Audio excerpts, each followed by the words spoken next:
Hi, hello, welcome back to the next episode of the Zelda Creators Modcast. I'm your host, Yu, back again with Joey, Flute, and this time, Mickey. Hello. Hi, Mickey. Hello, glad to be here. Great. So today, we have an interview with Mickey, so she's going to introduce herself a bit later. And then we have a topic about Zelda games and summer, about which Zelda games we relate to summer and our experiences with summer games, and in the end we're giving some fanfic recommendations for you to read in this summer. Alright, do we want to start the interview, Mickey? Yeah, whenever you guys are ready. Do you want to start with introducing yourself? Yeah, sure. My screen name is MickeyTaco, or Mickey for short. It's a play off of the fact that Mickey D is already coined by McDonald's. So I'm MickeyTaco, just so there's no confusion. I am a fanfiction writer, originally from California, transplanted to the East Coast a couple years ago. I'm married. I've been married for almost 9 years, and my husband and I are both huge Legend of Zelda fans, to the point where we named our almost 6-year-old daughter after a certain forest sage from Ocarina of Time. I've been writing since 2018. I have currently, as of last night, I have 36 individual stories posted on Archive of Our Own, and those are a variety of different fandoms, primarily Legend of Zelda, but I've also got some Hell of a Boss, I have Attack on Titan, and a couple of just general fun little fics that I've put together over the years. I also have an original story that I've just started as a writing commission. That's a cyberpunk murder mystery, so I'm really excited to get to share that with anybody who's interested. But yeah, that's a little bit about me. Great. Thank you for the nice introduction. And Joey's going to ask you the first question. Okay, so Mickey, this first question comes from Yomikon from our Discord. She asks, what game got you hooked to Zelda? And which is your favorite Legend of Zelda game, and why? So the game that originally gave me my introduction to the Legend of Zelda series was probably no surprise to a lot of you guys. It was Ocarina of Time. I was not a video game player or much of a nerd at all until I was nearly done with high school and beginning college. So when I started dating my now husband, one of the first games that he played for me was The Legend of Zelda Ocarina of Time. And I just remember falling in love with the animation, with the story, with this amazing boy all dressed in green with his little fairy running around Hyrule trying to save the princess. That was something that I will never forget. It's why that game always has a near and dear place in my heart. That was my first introduction to the Legend of Zelda series.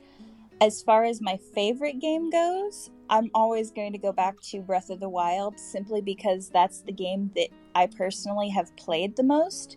My husband does a lot more gaming than I do, and so a lot of times when we pick up a new Zelda game, he'll be the one playing it, and I'll get to watch and engage with the story and that kind of thing, and not have as much of the challenge and frustrations of, oh my gosh, why can't I beat this freaking boss for the 18th time?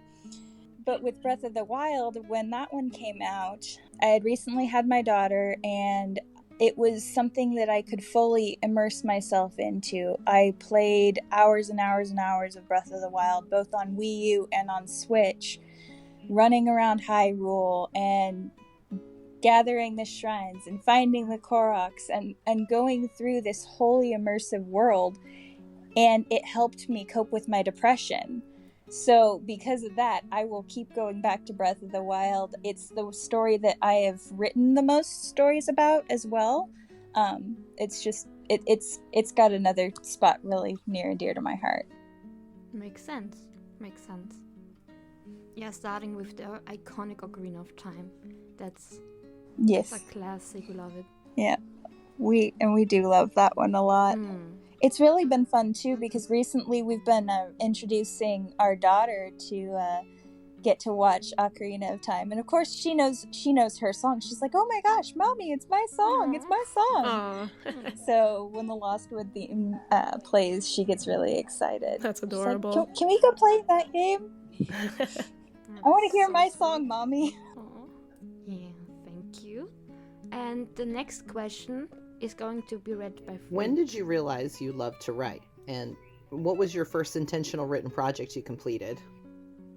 That's an excellent question, actually. So when I first started to write, I didn't start out with the intention of, hey, let's sit down and let's write a story. I started out wanting to help a friend. I was in another server and there was a guy who put out an advertisement saying, I need some help bouncing ideas and developing a character for this Attack on Titan fanfiction that I want to write. If anybody knows of this fandom, hit me up. Like, I want to go over this with somebody if anybody is around to help. So I thought, okay, what the heck? I know that fandom at the time. We had been collecting the manga, my husband and I, and it was something that I had enough knowledge of that I thought, okay, this could be interesting. Let's see how this goes. Fast forward about 6 months, and I worked on collaborating for writing this fanfiction story with Caleb was his name. I remember getting to a point where I sat back and I looked at the amount of story that we had outlined and we had been writing and going, you know what? This is nothing like writing essays when I was in high school. I hated English class, but this is fun. Like, that I had that sense of accomplishment and that sense of, hey, I can do this. This is actually enjoyable to get to sit down and put yourself into the mindset of these characters and really watch their stories come to life. So the first writing project that I can say I actually finished, it took just shy of a year, was that collaborative story, Attack on Titan fanfiction we called The True Queen. And it took a tiny little character from the original manga, and it focused on what if she had survived, what if her family had survived, and spun the canon on its head. That was the first project that I completed ever in fanfiction writing. Feeling. But that's not where the story stops. Because everything that I had done with that fanfiction was with Caleb. It was his story, it was his ideas. I could give some character development ideas and that kind of thing. It was a collaborative piece, but at the end of the day, it was still very much his thing and not mine. We got to a point where he was working on this collaborative piece and another story of his own that he had been writing independently for a couple of years. He got to the point where he was more focused on his main story than on the collaborative piece, and ultimately he ended up shelving the collaborative piece and saying, after we had written a book and a half worth of content, read roughly about 200,000 words, he said, you know what, I'm not feeling this anymore. I'm going to focus on my other thing. Thanks for your help, but I don't need this anymore. By that point, I had already developed my love for creative writing, so I said, okay, what do I like personally? What can I delve into as far as telling a story that I want to read? And I said, what if we bring back Fi from Skyward Sword to help Link and Zelda restore Hyrule after the end of the story from Breath of the Wild? And thus my main fanfiction, Fi's Return, was born.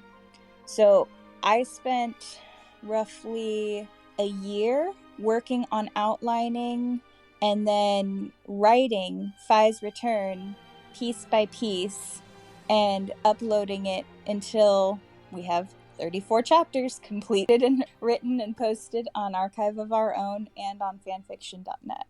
So the sense of accomplishment that gave me to be able to set it aside and look at it and say, I have 144,000 words that is entirely my writing. Nobody helped me with this. This is my story, my baby. I finished this. Wow. Wow, indeed. That sense of accomplishment feels amazing. And I've read that fan fiction, and it's awesome, gotta say. It's on my I'm list. gonna read it I've this drawn summer. for that one. Yeah, it is in the top spot of my most popular fan fictions on Archive of Our Own. It's nearing the 6,000 hits for reads in the couple of years since it's been completed. Wild. So it's slow but steady to get there. It took a while to gain traction, but I'm really proud of it. Like I said, I want to say it's about 5,700 hits right now, which that's pretty dang impressive for any of my stories. It really is. And when you talk about it, I mean, you're obviously super passionate about it, and, you know, it means a lot to you. Moving to the final question in my list of 3, what is the drive behind your passion for writing? Like, what drives your passion? For me, I want a story that I can immerse myself into and that others can immerse themselves into. I love a good story with characters that are relatable and real. Don't feed me the Mary Sue BS of this character can do no wrong and there's bad things going on around them, but they always triumph. No. Give me a human character. They don't have to be human, but give me a human character that I can relate to. Give them flaws. Give me a normal Give them Hylian. struggles. Give them imperfections. Give me somebody who makes a blatant mistake and has the reader going, what the hell are you doing? Right. I like that. I want those moments because if you don't have those moments, the character won't grow. Absolutely. The story won't progress well if there's things that are just too perfect all the time. So when I'm sitting down and I'm wanting to write a story, whether it's a one-shot that's harmless fluff, or whether it's outlining, okay, this is how I want the next story arc in my current work in progress to go, I want to be able to sit down and say, okay, how do I make these characters relatable? How do I convey the emotions that they would be feeling in this particular situation? And what's the purpose to this story? Is the purpose just to give you like happy feel-good moments? Is the purpose to kind of have you stop and think and go, hey, what if people aren't all that they seem? What if you need to take a minute and step back and say, hey, beauty's not just skin deep. I've got an original fantasy series that I'm also working on developing that I started with the concept of, I want a healer, but I don't want a traditional healer. Her healing comes with a curse. Her appearance is not beautiful. She's scarred. How does that affect her? How does that affect the world around her? I want to have those moments that really make you like stop and go, hey, that wasn't what I expected. So I guess subverting expectations would be one of my biggest goals as a writer. Like that's something that I found. From experience, you're quite good at that. Yeah. And can I just say, but before we go on to the next question, I really like that you do this with fantasy characters and ones we know and ones we don't know, because like a lot of people, they like to dream of being in that fantasy world, but I like how you add that taste of reality, because although it's like it can be difficult, at least it makes the fantasy world more relatable, I don't know, there's something very cool about that. Being able to live this other life, but still having some of the struggles of the real world, maybe in a different form, I guess, in some ways. Thank you. I really take that as a compliment, because I do want the stories to feel like an escape from like all of the chaos and the BS of reality. But I want there to be moments where it feels like, okay, this could actually happen. Like these are real struggles. They're just in a different format than what we're accustomed to. Yeah. Tropes are fine in some regards, but sometimes you have to pull a little bit more from reality too. So it's finding that balance that can sometimes be a challenge. For sure. Now that you talked about your fix a little, how does your process work? Do you come up with the characters or the stories first? Usually I come up with the characters first. That's simply because it's a lot easier for me to build a story once I know like who the players are. Take, for example, the fan fiction that I just wrote for CreatorCon. So I decided to put together a special 3-shot in honor of being accepted into the Linktober CreatorCon. And I launched the first chapter before the event started, and then I posted the other 2 chapters during the course of the weekend. But I sat back and I said, okay, I want to have a story that's focused on Link, but rather than focus on Link and Zelda, let's have a different character, an OC instead. And I was graciously allowed to borrow one that belongs to a friend of mine. The character's name is Azalea. And so I went to the gal who owns her and I said, okay, this is what I'm considering doing for this story. What do you think? And so we talked about concepts, and characterization was a big thing with that. We want to make sure that no matter what characters I'm using, that again, they are relatable and they stay true to themselves. Don't give me a Link that's like the Link from the cartoons. The excuse me, princess. Yeah.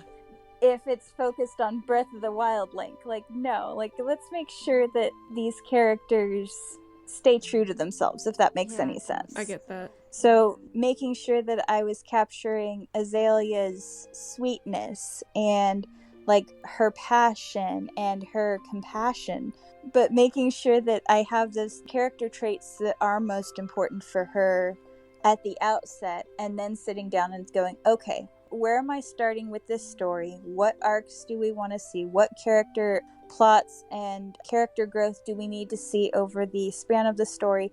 I usually do a bullet point style outline. So I will create like my major story beats.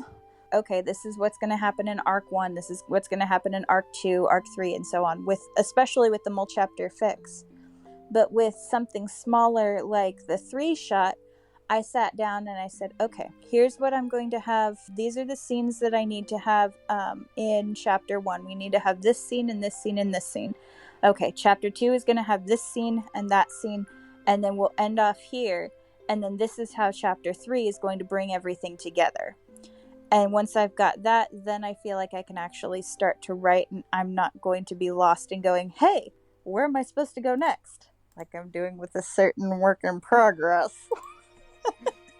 I made a mistake with my ongoing fic that I'm writing right now, where I outlined approximately half of the story, and then I just never went back to finish outlining it. And then I finished to where I had outlined, and I went, well, oops, I never outlined the rest of this.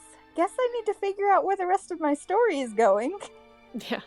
Might be helpful, you know? I understand that. Don't do this, kids. Make sure you know where your story is starting and where it's going before you start writing it. I Totally. second that.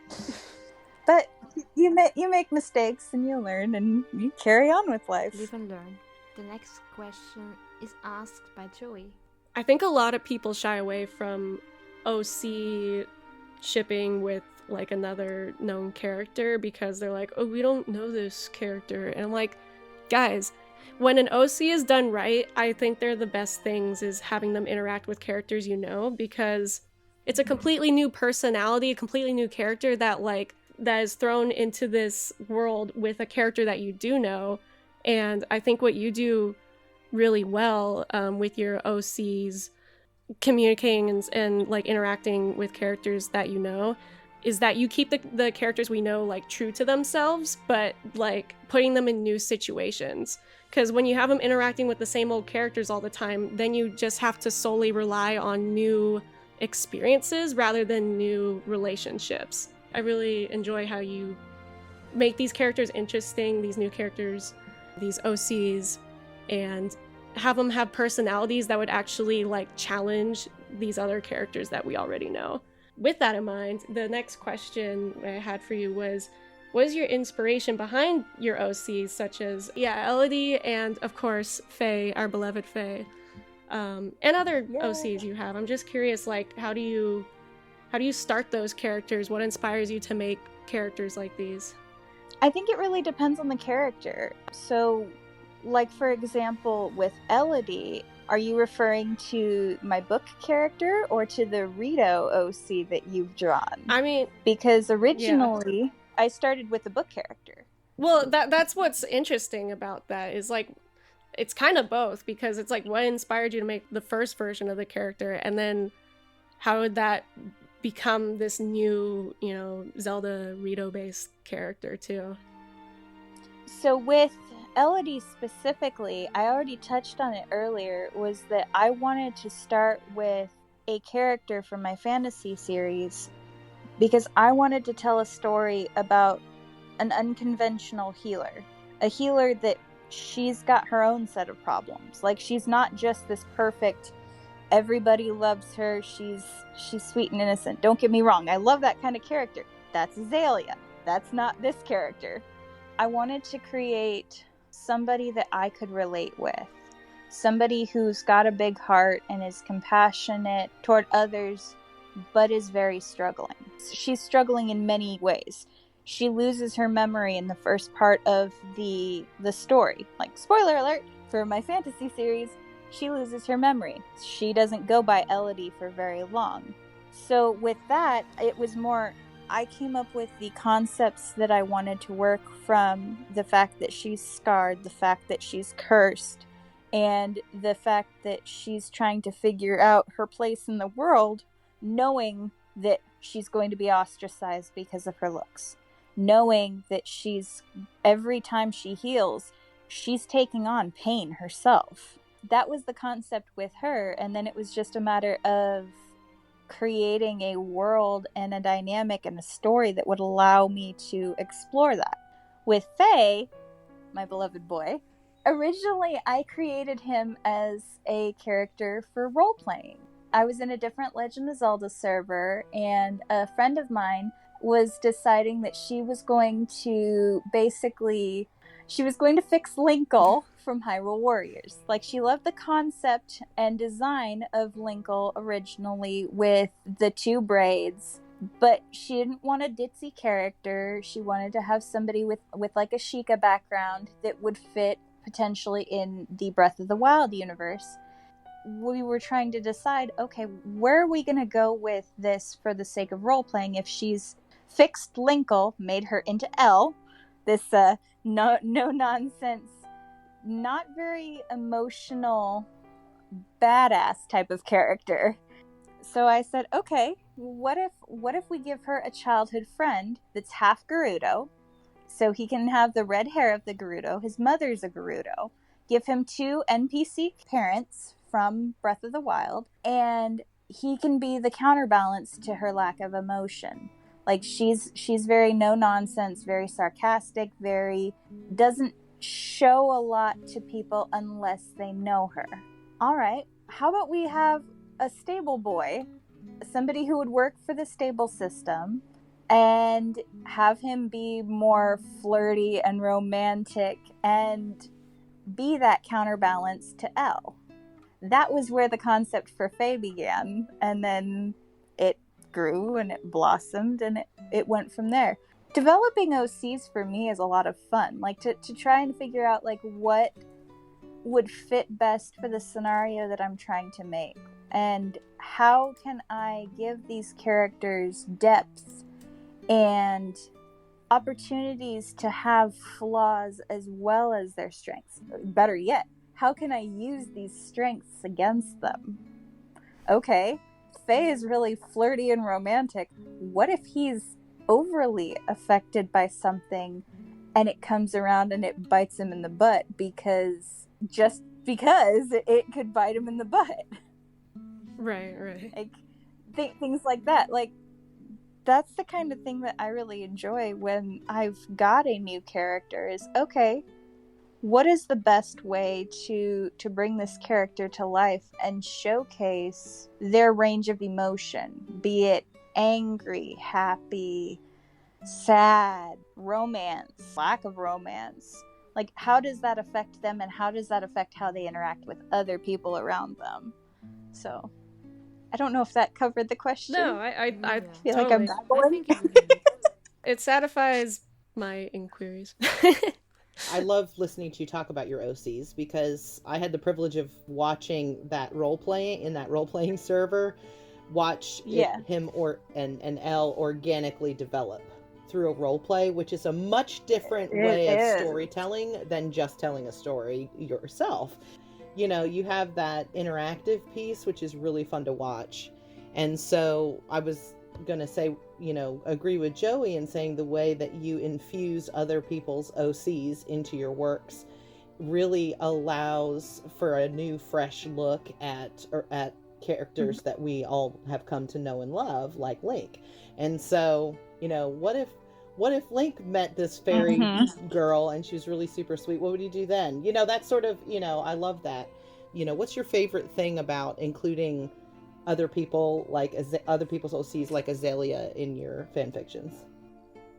I honestly feel really blessed when I have the opportunity to do that, because I have these characters that other people have taken their time and energy to really pour into developing how their characters look and how they interact with the world around them. So to even be given the opportunity to do that, to me, it fills my heart with joy. And I feel really honored with that. Probably the most fun I have is getting to imagine what they would be like in certain circumstances and interacting with the other characters that I am utilizing. I'm going to pick on Joey for a second. Please do. And just say again how grateful I am that I've been given the ability to use not only Tuft in my current work in progress, which is called Champions After Dark, but also the use of Mar, because it gives me the opportunity to say, okay, I know he's been cast as a cop before in one of for some reason that's an ongoing thing. He must have cop energy or something. He totally does. Yeah, maybe that's it. It's protector energy. It is the protector energy, and it works. But getting to see like that fun, like slightly flirty side that he had a moment with Zelda in one of the previous chapters, where he was not so subtly like, "Hey, you doing anything later?" And she's just like, "Oh." But I think it's been a lot of fun to really see like how he interacts with the canon and the non-canon characters, and I'm really blessed to have the opportunity to utilize him. And more than anything, usually I will go to the person who's allowing me the use of that character, and if I'm not sure about something, like how would Tuft interact in this particular situation, I'm gonna go to Joey and be like, hey, I don't want to step on your toes. I don't want him to be out of character.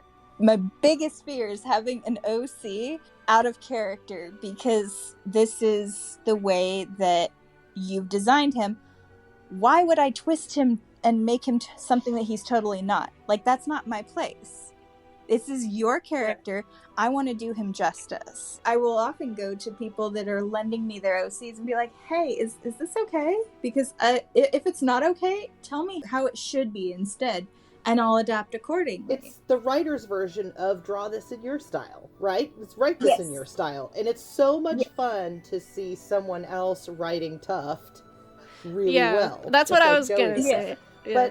But it's in a different, it's super fun. It's really great. I definitely appreciate whenever someone uses like my OCs, and because I do the same thing when I use someone else's OC. I'm like, hey, like, is it cool if they're in this situation stuff? But at the same time, like, I mean, it depends on the person, but for me, I like seeing people's like interpretation, it's like when someone draws your character, it's like, okay, that's not how I would draw them, but that's the whole point. It's like, I don't want to keep seeing like a complete copy of what I do all the time. I like that there's enough there, and this, this applies to both drawing and writing and what have you, but I like that there's enough there for you to go like, oh, that's my character or whatever, but there's also a taste of something different. So yeah, whenever you've come to me for my characters, I don't like to be too picky. I understand if people are, and I totally respect that, but I have really enjoyed seeing your versions of my characters, because I'm like, oh, so that's okay, cool, like that's how you would imagine them in this situation. I'm down with that. If it was like super off, I'd be like, whoa, but so far you've been doing great. Yeah. Well, and And if it is super off, I would hope that you would come. No, and I you would tell totally. me and I be would like, let you know. Can you do this? But it's hard to screw them Yeah. up. I think you know how they are. Yeah, I trust you. Yeah. It's hard to Okay. mess tough Everybody stuff. knows stuff. Getting him wrong. How could you? I mean, why would we mess him up? He's Yes. practically perfect. We'll see. Perfect man. Okay. So, I'm going to ask the next question, and it is: what do you like about the Sealing ship? Why do you like writing about them, and what are your other favorite ships to write about? About one specifically, or about the different versions of Z-Link? Because, of course, there's different games. There's different interpretations. Well, I'm guessing of course. your favorite ship, So- Yeah, feel your free favorite to Z-Link talk ship is about Breath of the Wild, right? which ones you like. Mm-hmm. Yeah, my favorite ones to talk about and to write have been Breath of the Wild and Skyward Sword. That was kind of a bit of a surprise for me. Was my husband and I, we hadn't played Skyward Sword until it came to Switch. So getting to experience Same. that together, it was really cool. Like, that one's arguably one of the most romantic Absolutely. Z-Link ships. So sweet. So, Yeah. and it's so wholesome, and just Yes. the obvious care that they have for each other, even as friends, like that, just it warms my heart. With Breath of the Wild, it's very much a one-sided enemies to lovers type of trope, where you get to see the progression where you have the animosity originally because to Zelda, Link is a reminder of her failures. She's watching him blossom into this knight and this protector that she needs, and she's struggling because she hasn't unlocked the power that she needs to seal away Calamity Ganon. So we see that progression like over the span of the game, and I would argue that until that moment where her power awakens, she doesn't fully recognize like how much she's grown to care for Link. When I wrote Phi's Return, I focused on starting it with the Trial of the Sword so we could, of course, unlock Phi, and we could pick it up just before the moment where Link frees Zelda. Spoiler alert for those who have not read it, but that's kind of like where I started out with that story. I wanted to take some time through that story that I was writing and focus on rekindling and redeveloping the relationship between Link and Zelda after everything that had happened. Because we see that little snippet at the very end of everything in Breath of the Wild where they're going to go exploring Hyrule together and that kind of thing. I don't want, as much as I would love for them to just have a kiss and ride off into the sunset there, I don't think it's realistic. So to me, a lot of the beauty of the Z-Link ship from Breath of the Wild is the fact that it's open to interpretation of what happens next. How much time does it take to develop their relationship afterwards? Like, do they both immediately recognize that they love each other? I would argue no. My story will reflect that it takes a bit of time for them to rebuild that and rekindle that. But for me, I love the protective qualities that Link has for Zelda and his need to help take care of her. But I also love that he recognizes that she's still a person. Like, even beyond the role of princess, she's still a person. She has her likes and her dislikes, and she has her bad moods and her bad days, just like he does. There's a realness with them that I can really relate to. And that's one of the things that I keep going back to and going, I love them so much. Yeah, I love them too. Yeah, I think that's a great viewpoint, because in the end, Zelda and Link in Breath of the Wild are just so interpretable. Yeah, it's not sad really, I think. And I personally don't really care for shipping, but I can, for example, I'm a big fan of Zelda and Link in Skyward Sword. It's like so cute. It's so cute. Oh yeah, totally. Mm-hmm. Yeah. Skyward I Sword love is them. beautiful. It's so cute. That's the thing with me too, is I definitely see more of the Skyward Sword ship, and I'm down with that. With Breath of the Wild, it took me like, I'm still not completely 100% a Z-Link shipper for Breath of the Wild, but that, like, I don't know. It's up in the air for me. But I'm sorry. Well, that's the thing. Like, at first I was like completely against it, but reading fiction such as yours, I actually go out of it being like, how did you do that? I didn't like this ship, but now I like it. And I'm like, the one Z-Link that I have written that I actually struggled with doing, but I've been told, if I'm tooting my own horn for half a second here, I've been told I did a fairly decent job with, was Twilight Princess. I have a really hard time shipping Twilight Princess, Link, and Zelda because there's so few interactions between them in the game itself, and everything is so formal. Yeah, Twilight Princess, Link, and Zelda are not meant to be shipped, I think. It's really not. They don't have chemistry. Yeah. They're not cute. Yeah. I was tasked with creating a one-shot focused on Twilight Princess, yes, Zelda, and Link. That should be the ship name. And call it Smorgasbord of Ships. Zinc, yeah. I like that better. All right, sorry, go ahead. So I did an art swap, and actually it was for the piece that I ended up having done as the cover for Phi's Return. It was with an artist off of DeviantArt, and I said I'd love to have your art to do my story cover if I can do some writing for you. And she goes, I want Twilight Princess, Zelda, and Link, like their wedding. So I said, okay, how am I going to do this and have it make sense that this couple, who has very little on-camera chemistry in-game, how do I make it plausible that they would be married? So I said, okay, here's what I'm going to do. I'm going to do a series of flashbacks on their wedding day where they're little snippets that would help develop their story. And the story is called First Looks That Last a Lifetime. And I want to say it's like 7,000 words or something like that. It's a one-shot.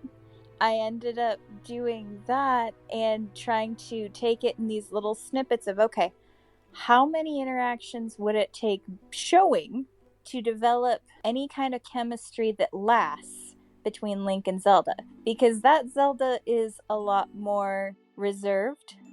She doesn't show a lot of emotion. She's very formal. So trying to look for ways where Link could help pull her out of her shell, let her hair down, things like that, I think really helped to, in my mind, at least for the sake of that story, develop a plausible shipping relationship. Now, do I personally ship Twilight Princess, Link, and Zelda? Not really. But I did for the sake of that fiction, and I hesitate saying that because I am such a traditional Z-Link shipper. But for that one, no. Most of the time, I'd actually go with Midna. That's what's nice about the Zelda series. It's like, oh, you don't ship this Zelda and Link? Well, there's many more, and they're all different. Exactly. But yeah, so you talked a lot about the Z-Link ships, and so I'm assuming that's something you enjoy writing, is those two characters. I'm curious, out of all the characters, what singular character from the Zelda franchise do you love the most? And how do you work with them in your stories? How often do they appear? That kind of... Can I have you ladies take a wild guess on which character? Well, I'm guessing it's between Zelda and Link, and I'm gonna go Link. Start with an L and end with an ink. Yeah. I'm guessing Breath of the Wild Link, too, that would do it. Yes, Breath of the Wild Link, followed by Skyward Sword. If I'm going with, like, a lesser-known character, I have a soft spot for Beetle. I think he's fantastic. Yes. And, he is so cute. We need more He's Beetle. Not written about enough. I've utilized him primarily in my Phi's Return and the sequel to it that I'm writing, but I've also utilized him in a couple of OC-centric stories that I've written for friends that have not seen the light of the internet. They've remained just in like DMs and that kind of thing. Is it that and kind of I fiction? think Beetle is a fantastic character. Is it that kind of fan fiction that it has to be hidden? No, not necessarily. It's just for me. I mean, I do write that kind of stuff, but that's not where I've written Beetle in with other stories. Like, I've You included did a him one in... shot with him interacting with Yeah, Zelda I was gonna say you did it when for they were having the fireworks at the castle, right? monthly creator challenge. Shout out to the Zelda Creators monthly I challenges. did. Yes, Yep. that was, yes. I remember I loved that. I was like, oh, it's Beetle. I never read about Yep, Beetle. so This is great. I utilized him there in that one specifically. There's some moments with him in Fi's Return as well, especially with Zelda being like, wait, didn't we just see you over here? And he's like, I'm not going to tell Doesn't you. he have like a little crush on her or something? Something like that. Yeah, it was really cute the way you wrote him. I love him. I think he's a fantastic character. That air of mystery of how he gets from point A to point B in the span of about 3 seconds is just fantastic. The world That needs may to be never know. explored. Yeah. Maybe a future commission, Mickey. Yeah, possibly. I mean, I also, like I said, I utilized him in a fic where I have a hard time posting stories on Archive of Our Own that are simply OC centric, because like Joey had mentioned earlier, I think people tend to shy away from the OCs because they want to be able to rely on the canon characters. And with OCs, you've got a mystery bag. What are you going to get? What kind of characteristics? Are they going to be somebody that you like, somebody that you hate, anything like that? So oftentimes I'll end up writing ships that are OC with OC, and they never see the light of the internet just because I've got these ships and there's no canon characters, or the canon characters are like side characters that don't have a lot of time in the spotlight. So I've utilized Beetle in one of those OC-centric fics. He's a character that I would love to write more about just because he fascinates me. To see like how he interacts with Link and Zelda, and how he would interact with other OCs like my Fae, things like that.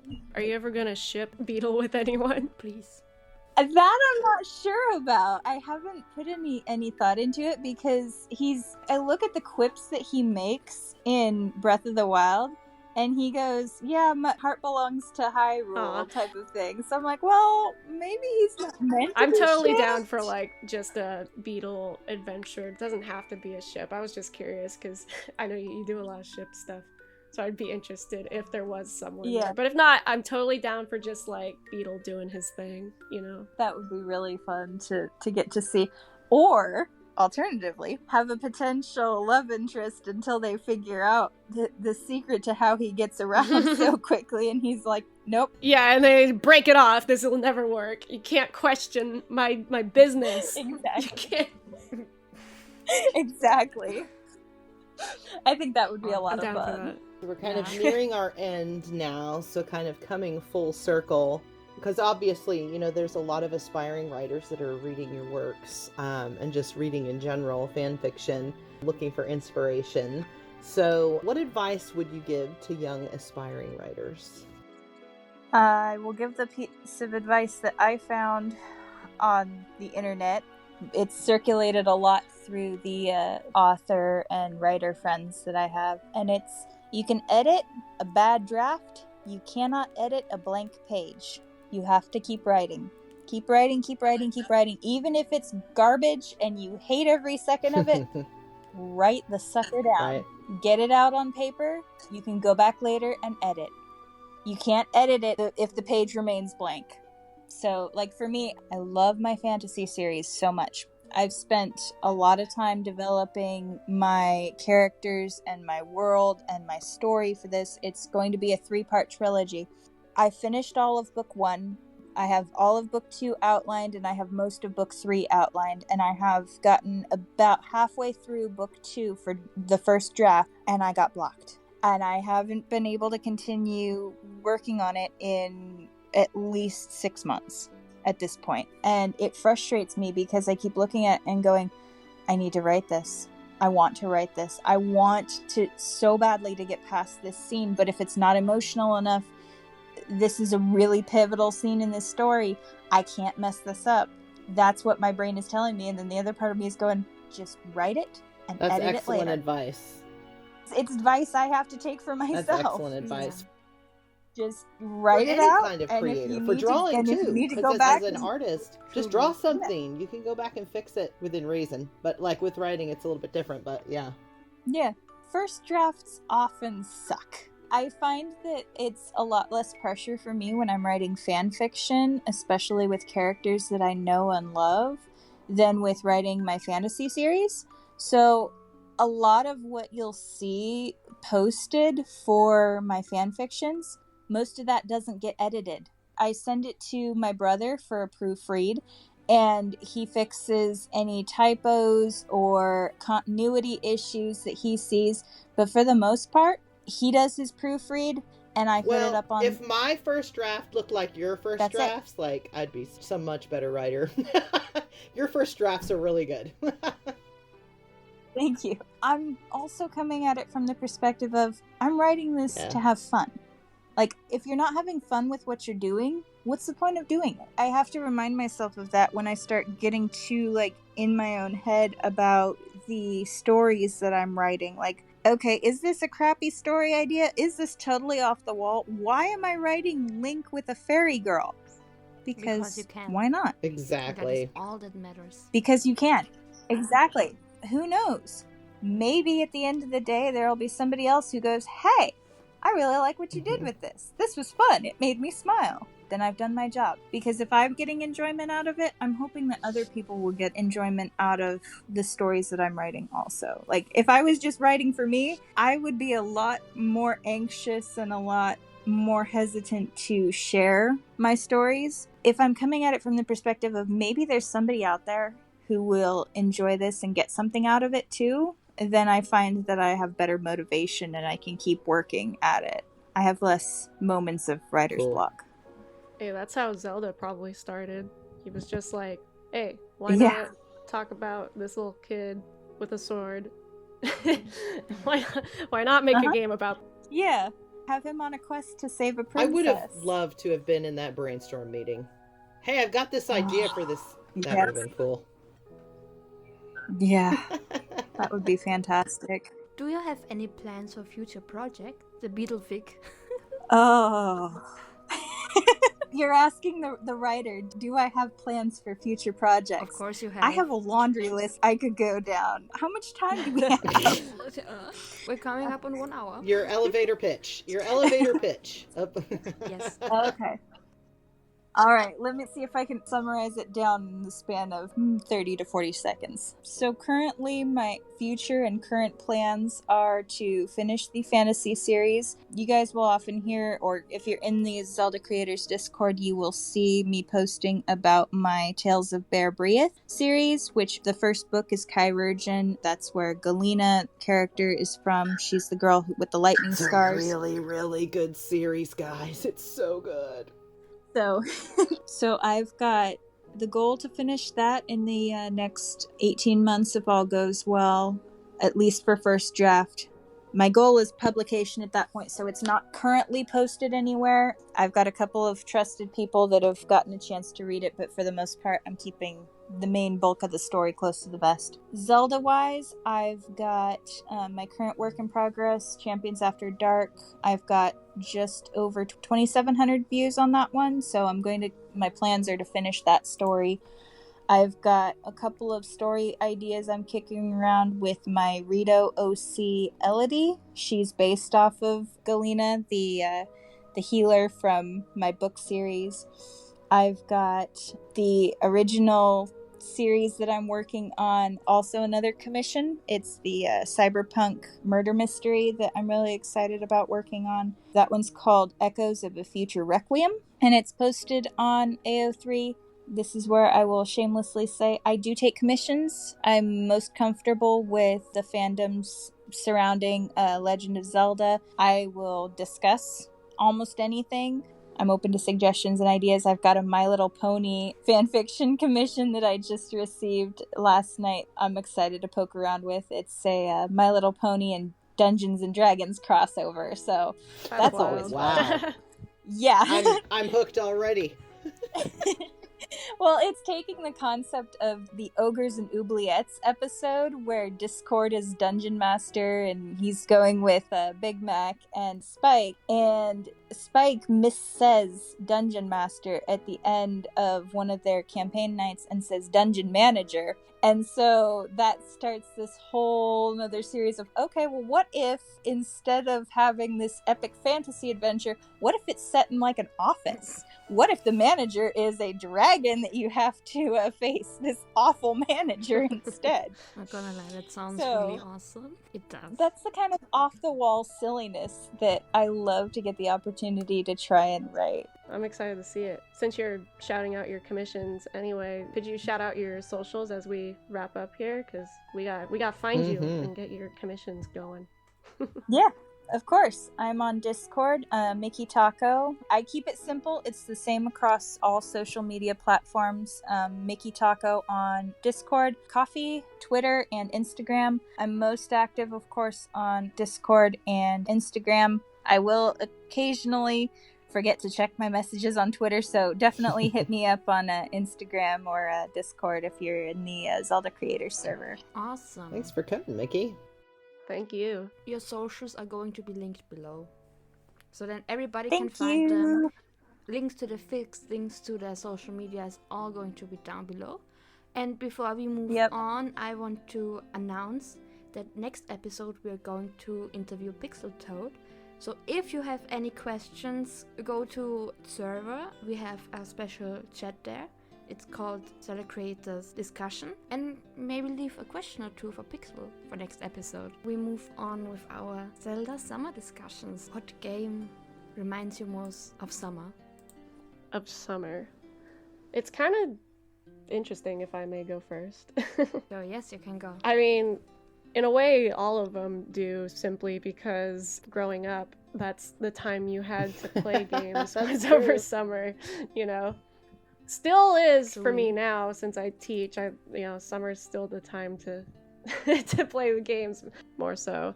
But I mean, I think the obvious one is Wind Waker. Just because, you know, you got the sea, hopping to different islands, just very summer vibes. Summer vibes, yeah. I was a big fan of Phantom Hourglass. I know that one's not like super well known, not one of the big main ones, but I highly recommend it.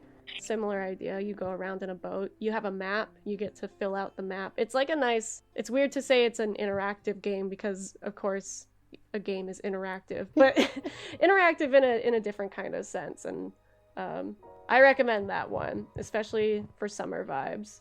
I think it's on the DS. It might be on the Wii U as well. Yeah, I think Wii U and DS. I mean, it's really interesting because for me, Twilight Princess for me has always been an autumn game. And interestingly enough, Majora's Mask is my summer game. I don't know, Majora's Mask for me has the summer evening vibes, late summer evening. I don't know, I just feel it. It has the vibe. It's in your soul. It's in my soul, like the celebration, the carnival, like that's a thing that's usually in the summer, right? These cute little festivals are in the end of summer, and I feel like Majora's Mask has major end of summer vibe. The final days of summer. The final days of summer before we all die. Only 3 days. Only 3 days of summer. Yeah, no, I understand that. Makes sense. And the beach. Well, considering I've only played 2 Legend of Zelda games, I've played a bit of Skyward Sword, and then of course the majority of my experience has been Breath of the Wild. I think it just depends on the region that you're in. In Breath of the Wild, obviously Gerudo Town is going to feel summery, you know, but I like, one of my favorite areas to play in Breath of the Wild is Lurelin Village. I really like Lurelin, and it just, I feel like I wish like they would explore the smaller villages a little bit more with some of their cutscenes and things, because it would be kind of fun to see Link and Zelda chilling on the beach or whatever. But yeah, that's kind of, I've always liked, you know, that. When I play Breath of the Wild in general, I think late summer, like late August, like mid to late August, kind of has that vibe for me, I guess, as it's just starting to get cooler.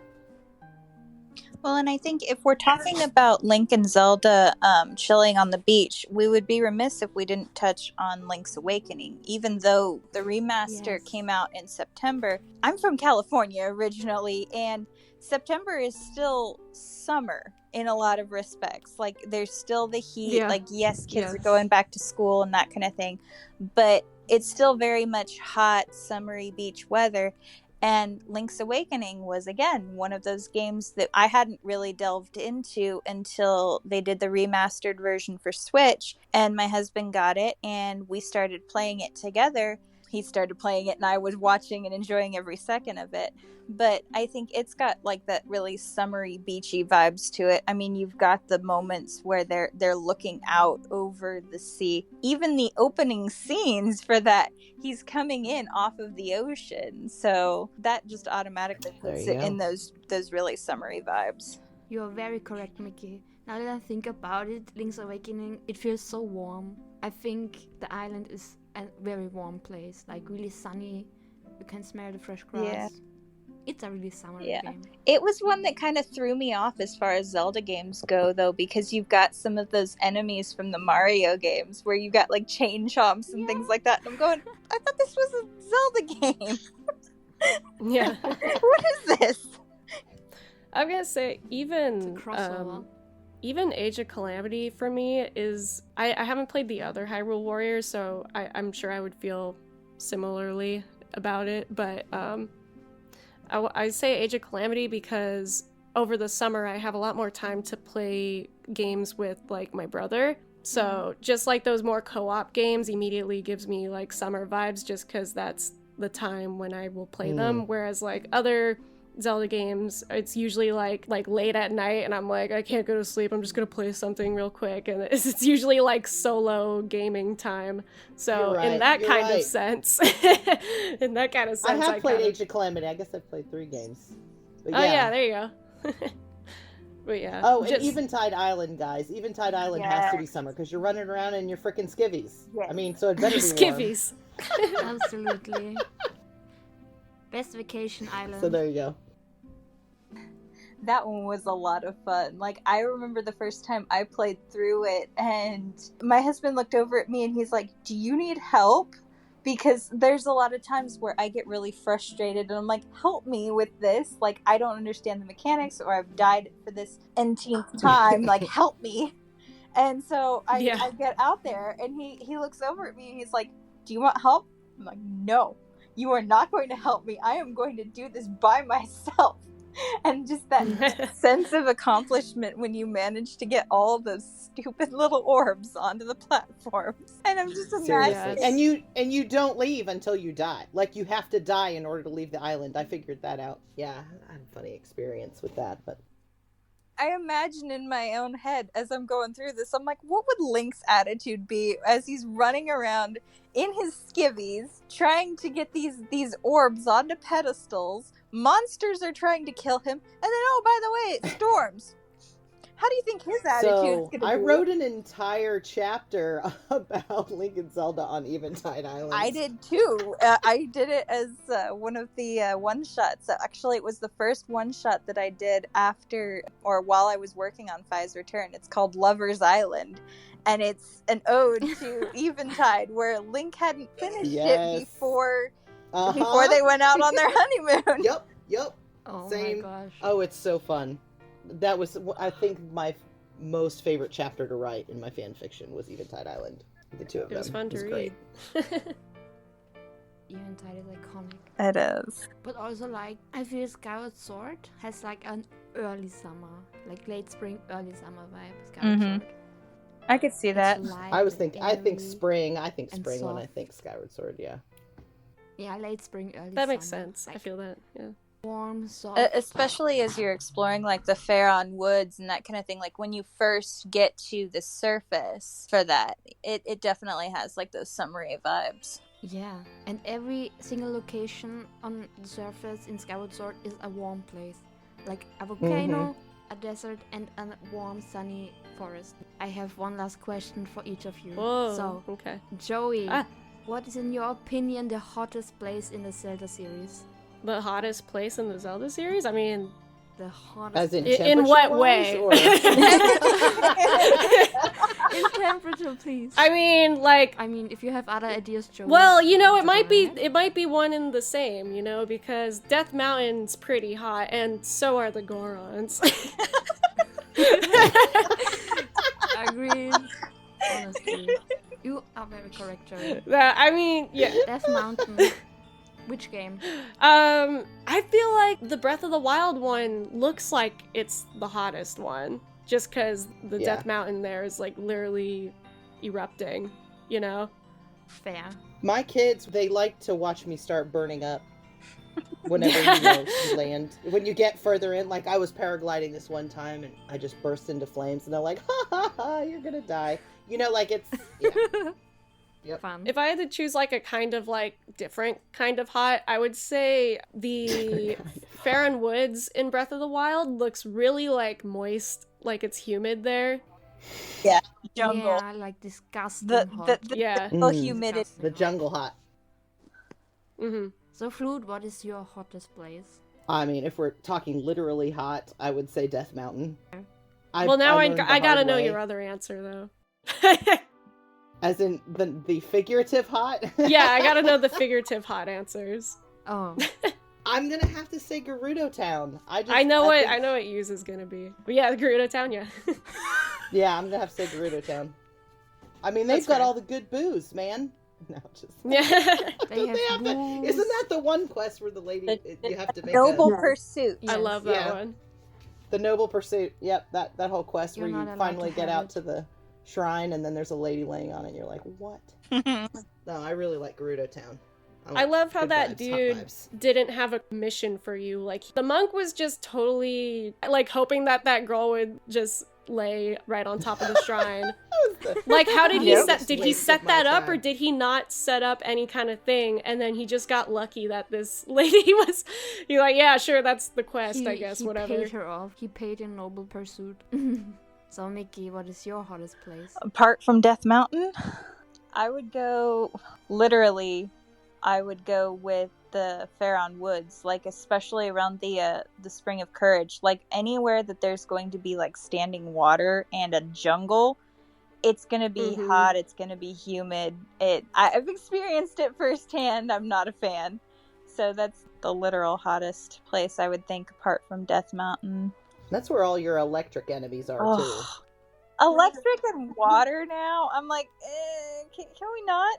Also think about, because I grew up in California, I think about like how on certain days where there's no wind and the hottest days of the summer, it can get really scorching hot down on the sands too. So I think there would be days that Loreline, instead of being cool and refreshing and beautiful, would be kind of miserable unless you're in the water. So Yeah.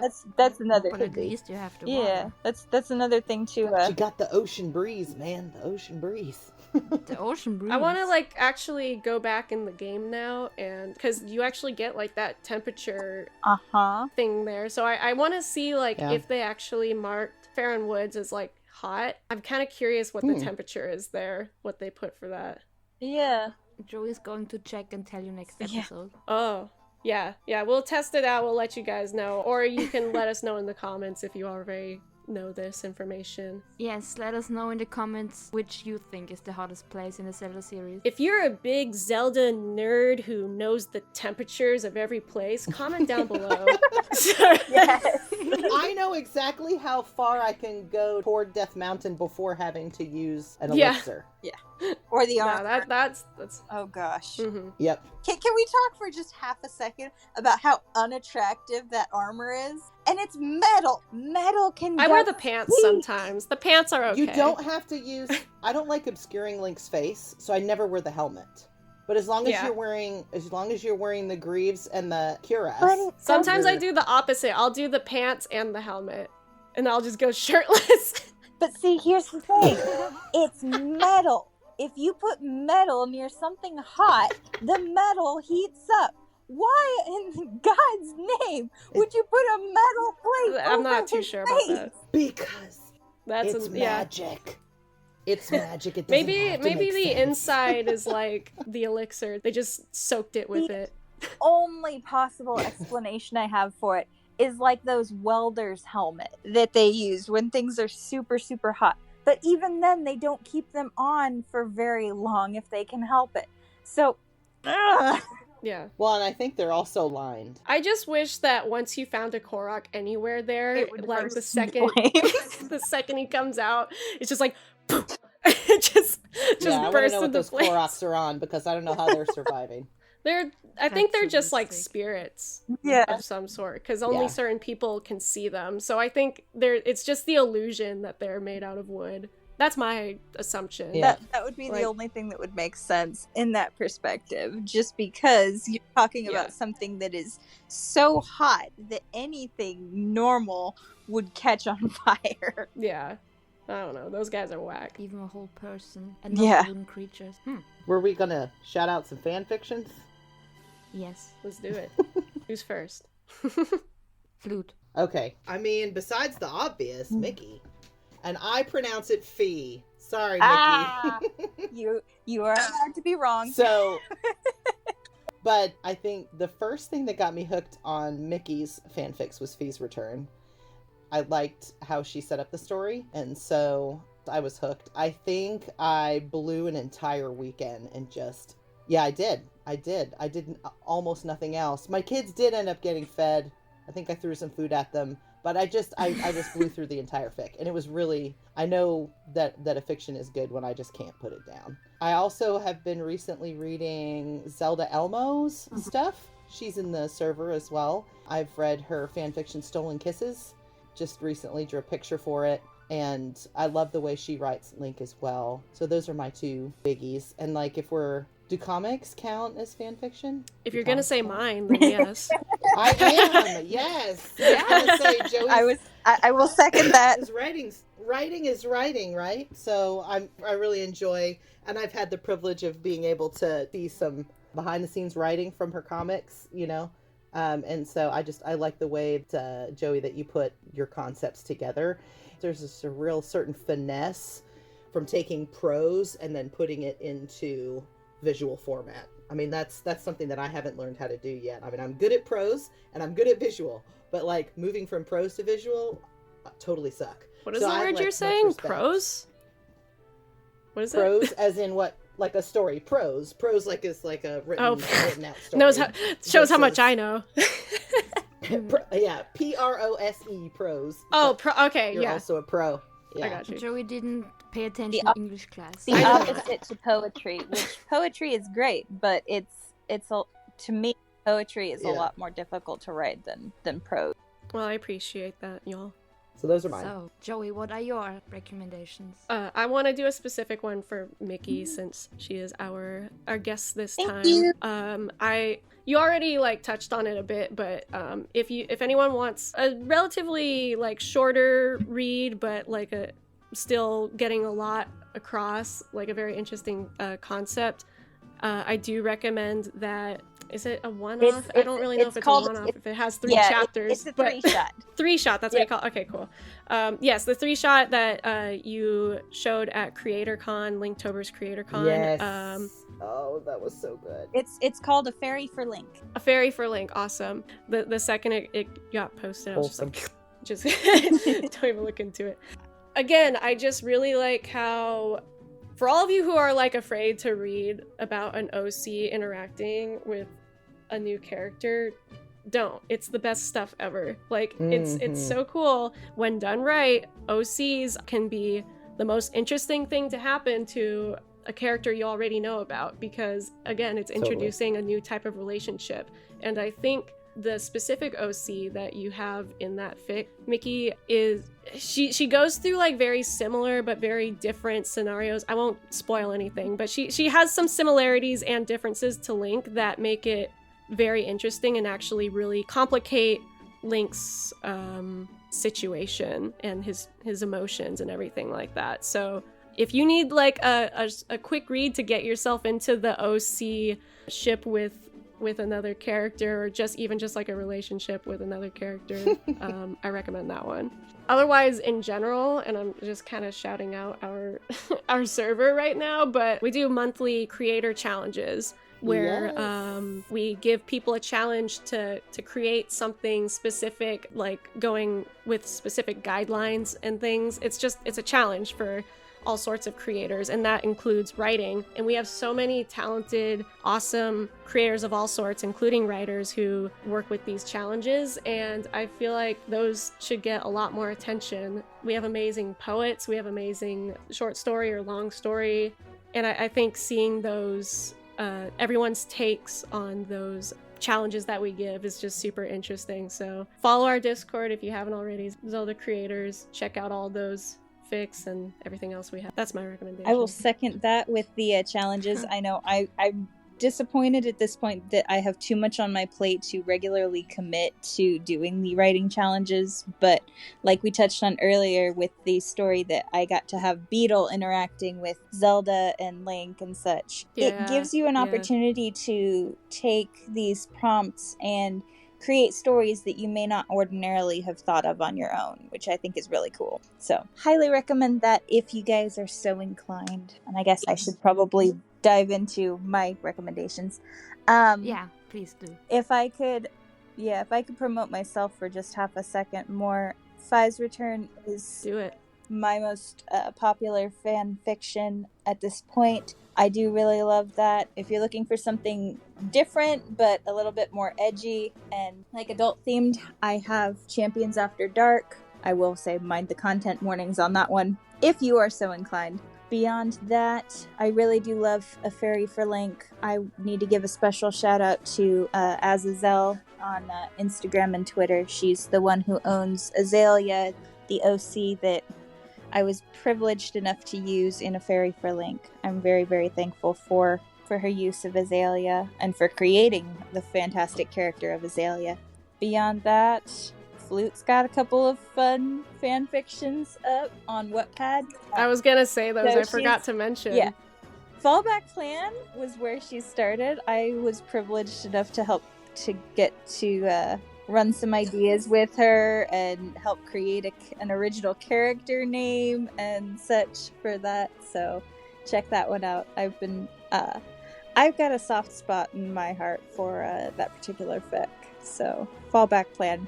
Aww. Yeah, I like that one. I gotta finish Another tough cop in that one yes, too. which is all the more reason to read it because Tuft is awesome, especially as a cop. So yeah, Champions After Dark, I've had fun utilizing him in that role, and getting to see his reactions and interactions with Link have been fantastic.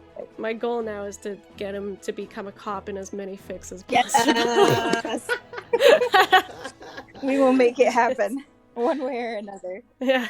I gotta start write one just so that Tough could be a cop. Yes. Just because, only Yes. because of that. So He'll be a spin-off. Yeah. A spin-off. We'll just call it Tough the Cop. A spin-off comic to Bond of Legends, Tough the Cop. See, Perfect. this is where sessions like this get dangerous, because I'm sitting here going, okay, I need to have a Beetle adventure.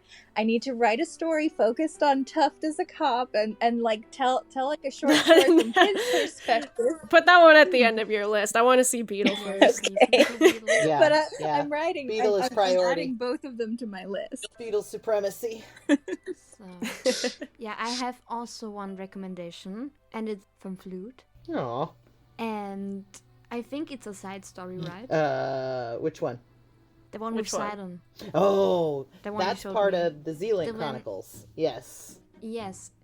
It's a side story of the Sealing Chronicles involving Sidon and completely new cast and new species of Sora, which I was privileged enough to see a little sneak peek first, and also read a little sneak peek first, and I'm totally in love, you know?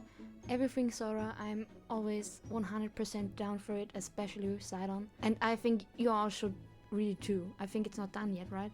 No, it's an But ongoing. like you can wait for it ongoing and read as it comes up, as I'm doing.